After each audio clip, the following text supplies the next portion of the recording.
Hi hello ನಮಸ್ಕಾರ ಸ್ನೇಹಿತರೆ. ಇಲ್ಲಿ ಕುಸುಮ ಅವ್ರಿಗೆ ಅವಮಾನ ಆಗ್ತಾ ಇದ್ರೆ ಅಲ್ಲಿ ಭಾಗ್ಯಗೆ ಸನ್ಮಾನ ಆಗ್ತದೆ. ಹಾಗಿದ್ರೆ ಅತ್ತೆಗಾಗ್ತಿರೋ ಅವಮಾನ ನೋಡಿ ಸನ್ಮಾನಕ್ಕೆ ಮುಂದಾಗ್ಬಿಡ್ತಾಳೆ ಭಾಗ್ಯ. ಏನಾಗ್ತಿದೆ, ಮನೆಯವ್ರು ಎಲ್ಲರ ಮುಂದೆ ಒಂದು ದೊಡ್ಡ ಸತ್ಯವನ್ನೇ ಅನಾವರಣಗೊಳ್ತದೆ. ಹಾಗಿದ್ದೇನು ಆಗ್ತಿರುವುದೇನು ತಿಳ್ಕೊಬೇಕು ಅಂದರೆ ಈಗಲೇ ನಮ್ಮ ಈ ಚಾನಲ್ನ ಸಬ್ಸ್ಕ್ರೈಬ್ ಮಾಡಿ, ಹಾಗೆ ಒಂದು ವಿಡಿಯೋವನ್ನು ಪೂರ್ತಿಯಾಗಿ ನೋಡಿ. ಇಲ್ಲಿ ಫುಲ್ ತಾಂಡವ್ ಬಂದಾಸಾಗಿ ಕಾರನ್ನು ಹತ್ಕೊಂಡಿದ್ದೆ ಇಲ್ಲಿ ಹೋಗುವುದಕ್ಕೆ ಮುಂದಾಗ್ತಿದ್ದಾರೆ. ಈ ಕಡೆ ಇವತ್ತೊಂದು ನಾನು ಅಂದ್ಕೊಂಡಿರುವ ದಿನ ಬಂದಿದ್ದಾಯಿತು. ಅಮ್ಮ ಹೋಗಿದ್ದೆ, ಈ ಕಡೆ ಭಾಗ್ಯನ ಮನೆ ಮರ್ಯಾದೆ ತೆಗೆದಿದ್ಯಾ ಅಂತ ಹೇಳಿ ಗ್ರಹಚಾರ ಬಿಡಿಸಿ ಅವಮಾನ ಮಾಡಿ ಎಳ್ಕೊಂಡು ಬಂದಿದ್ದೆ. ಇವಳು ನನಗೆ ತಕ್ಕನಾದ ಸೊಸೆ ಅಲ್ಲ ಅಂತ ಹೇಳಿ ಮೂಲೆಗೆ ಬಿಸಾಕೋದಂತೂ ಶತಸಿದ್ಧ. ಇದನ್ನು ನಾನು ಕಣ್ಣಾರೆ ನೋಡಿ ಅನುಭವಿಸ್ಬಾರ್ದಾ ಅಂತ ಹೇಳಿ ತಾಂಡವ್ ಹೊರಡ್ತಾ ಇದ್ರೆ ಈ ಕಡೆ ಸುನಂದ್ ಅವರು ಅಡ್ಡ ಬರ್ತಾರೆ ಕಾರ್ ಮಧ್ಯೆ. ಈ ಕಡೆ ಏನಿದು, ಏನು ಮಾಡ್ತಿದ್ರ ನೀವು ಅಂತ ತಾಂಡವ್ ರೇಗ್ತಾ ಇದೆ. ಡೈರೆಕ್ಟಾಗಿ ಬಂದು ಕಾರಲ್ಲಿ ಕೂತ್ಕೋತಾರೆ. ಯಾಕೆ ಬಂದು ಕೂತ್ಕೋತಿದ್ದಾರ? ನಾನು ಆಫೀಸ್ಗೆ ಹೊರಡಬೇಕು ಅಂದಾಗ ನಂಗೆ ತುಂಬ ಚೆನ್ನಾಗಿ ಗೊತ್ತಿದೆ ನೀವು ಆಫೀಸ್ಗೆ ಹೋಗ್ತಿಲ್ಲ, ನೀವು ಹೋಗ್ತಿರೋದು ಭಾಗ್ಯ ಇರೋ ಹೋಟೆಲ್ಗೆ ಅಂತ ಹೇಳ್ತಿದ್ದಾರೆ. ಏನು? ಹೌದು, ಭಾಗ್ಯ ಇರೋ ಹೋಟೆಲ್ಗೆ ಹೋಗ್ತಿದ್ದೀನಿ. ಏನು ಅಂದ್ಕೊಂಡಿದ್ರ ನೀವು? ಸುಮ್ಮನೆ ಇಲ್ಲಿಂದ ಇಳಿದು ಹೋಗಿ ಅಂತ ಅನ್ನೋ ಅಷ್ಟರಲ್ಲಿ ಮಕ್ಕಳು ಕೂಡ ಬರ್ತಾರೆ. ನೀವ್ಯಾಕೆ ಬಂದ್ರಿ ಅಂತ ಹೇಳ್ತಿದ್ರೆ ಈ ಕಡೆ ಅಪ್ಪ ಕೂಡ ಬರ್ತಾರೆ. ಏನಿದು ಅಂದಾಗ, ಹೌದು ಮಕ್ಕಳು ಬರಬಾರ್ದಾ, ನಾನು ಬಾರ್ದಾ? ನಮ್ಮ ಭಾಗ್ಯಗೆ ಅಲ್ಲಿ ಎಷ್ಟೆಲ್ಲ ಗೌರವ ಸಿಗ್ತದೆ. ಅವರಮ್ಮ ಎಂಥ ಹೋಟೆಲಲ್ಲಿ ಕೆಲಸ ಮಾಡ್ತಿದ್ದಾಳೆ. ಈ ಒಂದು ಸಂಭ್ರಮಿಸಬಾರ್ದ? ಅದಕ್ಕೆ ನಾವು ಕೂಡ ಬರ್ತಿರೋದು. ನಾನೇ ಹೇಳಿದ್ದು ಮಕ್ಕಳಿಗೆ ನಿಮ್ಮಪ್ಪ ಹೋಟೆಲ್ಗೆ ಹೋಗ್ತಿದ್ದಾರೆ ಅಂತ. ನಡಿ ಎಲ್ಲ ಕೂಡ ಒಟ್ಟಿಗೆ ಹೋಗೋಣ ಅಂತ ಹೇಳ್ತಾರೆ. ಈ ಕಡೆ ತಾಂಡವ್ ಕೂಡ ಕರ್ಕೊಂಡು ಹೋಗ್ತಿದ್ದಾರೆ. ಮನಸ್ಸಲ್ಲಿ ನೋಡಿ ಅಲ್ಲಿ ನನ್ನಮ್ಮ ಅವಮಾನ ಮಾಡ್ತಾರೆ, ಸರಿಯಾಗಿ ನಿಮ್ಮೆಲ್ಲರಿಗೂ ಕೂಡ ನಾಚಿಕೆ ಆಗತ್ತೆ ಅಂತ ಹೇಳಿ ಕರ್ಕೊಂಡು ಹೋಗ್ತಿದ್ದಾರೆ. ಆದರೆ ಆ ಕಡೆ ಇಲ್ಲಿ ಇವತ್ತು ನಾವೆಲ್ಲ ಸೇರಿರೋದು ಭಾಗ್ಯ ಅವ್ರಿಗೆ ಸನ್ಮಾನ ಮಾಡುವುದಕ್ಕೆ. ಅದಕ್ಕೋಸ್ಕರನೇ ಇಲ್ಲಿ ನಮ್ಮ ಪ್ರಣಯ ರಾಜು ಶ್ರೀನಾಥ್ ಅವರು ಬಂದಿದ್ದಾರೆ. ಅವರು ಇಲ್ಲಿ ಉದ್ದೇಶಿಸಿ ಮಾತನಾಡಬೇಕು ಅಂತ ಕೇಳ್ಕೊತೀವಿ ಅಂದಾಗ ಶ್ರೀನಾಥ್ ಅವರು ಮೈಕ್ ಮುಂದೆ ಪೋಡಿಯಂ ಮುಂದೆ ಬಂದು ನಿಂತು ಮಾತನಾಡೋಕೆ ಶುರು ಮಾಡ್ಕೊತಿದ್ದಾರೆ. ಇವತ್ತು ನನ್ನನ್ನು ಇಲ್ಲಿ ಕರೆದು ಇಲ್ಲಿ ಭಾಗ್ಯಗೆ ಸನ್ಮಾನ ಮಾಡಬೇಕು ಅಂತ ನನ್ನನ್ನು ಕರೆದು ಇದಕ್ಕೆ ನಾನು ಸಾಕ್ಷಿ ಆಗ್ತಿರೋದು ನನಗೆ ತುಂಬಾ ಖುಷಿ ಆಗ್ತದೆ. ಯಾಕಂದರೆ ಸಾಮಾನ್ಯ ಹೆಣ್ಮಗಳು ಈಗ ಆದರೆ ಅಸಾಮಾನ್ಯ ಸಾಧನೆನ ಮಾಡಿದ್ದಾರೆ. ನಿಜ ಹೇಳಬೇಕು ಅಂದರೆ ಇವರ ಸಾಧನೆ ಮುಂದೆ ನನ್ನ ಸಾಧನೆ ಏನೇನೂ ಕೂಡ ಅಲ್ಲ ಅಂತ ಅನ್ನಿಸ್ತದೆ. ಇಲ್ಲಿ ನಾನು ಏನೋ ಸಾಧನೆ ಮಾಡಿದ್ದೀನಿ ಅಂತ ಕರೆದಿದ್ದಾರೆ, ಆದರೆ ಇವ್ರ ಸಾಧನೆ ಮುಂದೆ ನನಗೆ ಯಾವ ಸಾಧನೆ, ನನಗೆ ಏನೇನೂ ಕೂಡ ಸಾಧನೆ ಅಲ್ಲ ಅಂತ ಶ್ರೀನಾಥ್ ಅವರು ತುಂಬ ದೊಡ್ಡ ಮಾತುಗಳನ್ನ ಆಡ್ತಿದ್ದಾರೆ. ಈ ಕಡೆ ಏನು ಈ ರೀತಿ ಮಾತಾಡ್ತಿದ್ದಾರೆ ಅಂತ ಇಲ್ಲಿ ಮುಷ್ಕರಕ್ಕೆ ಒಳಗಾಗ್ತಿದ್ದಾರೆ ಭಾಗ್ಯ ಅವರು. ಈ ಹೆಣ್ಮಗಳು ಕೇವಲ ತಾನು ಮಾತ್ರ ಸಾಧನೆ ಮಾಡಿಲ್ಲ, ಇವತ್ತು ಪ್ರತಿಯೊಂದು ಹೆಣ್ಮಗು ಕೂಡ ತನ್ನ ಜೀವನದಲ್ಲಿ ತುಂಬಾ ಸಾಧಿಸಬೇಕು ಅಂತ ಅಂದ್ಕೊಂಡಿರುತ್ತೆ.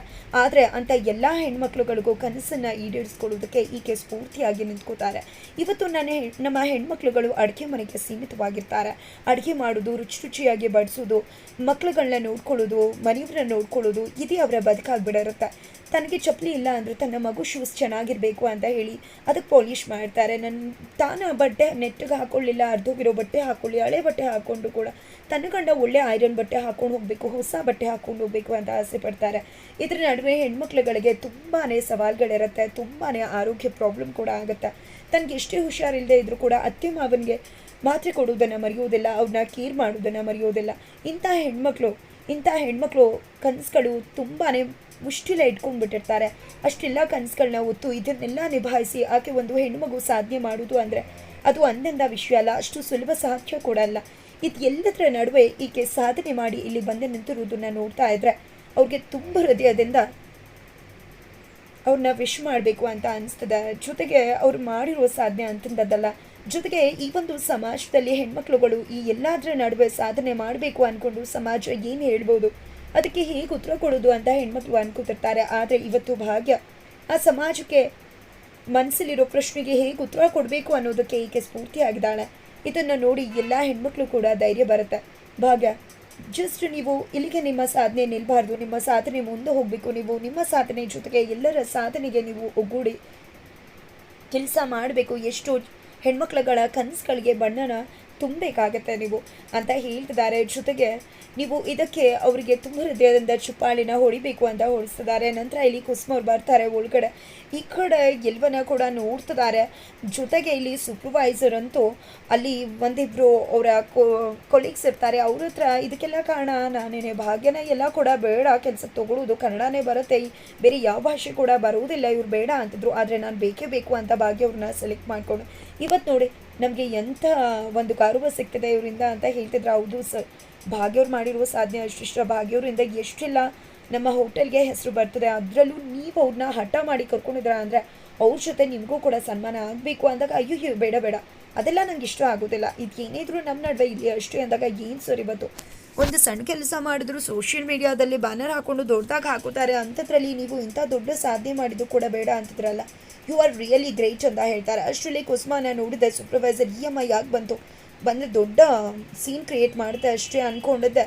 ಅಲ್ಲಿಗೆ ಹೋಗ್ತಾರೆ, ಯಾಕ್ರಿ ಬಂದರೆ ನೀವು ಅಂದಾಗ ನಾನು ಭಾಗ್ಯ ಜೊತೆ ಮಾತಾಡಬೇಕು ಅಂದಾಗ ಚಾಲೂ ಇದ್ದಾರಾ ರೀ. ಆಗ ನೋಡಿದ್ರೆ ಶೆಫ್ ಹಾಗೆ ಹೀಗೆ ಅಂತಿದ್ದವರು ಈಗ ಭಾಗ್ಯ ಮೇಡಮ್ ಜೊತೆ ಮಾತಾಡಬೇಕು ಅಂತಿದ್ರ.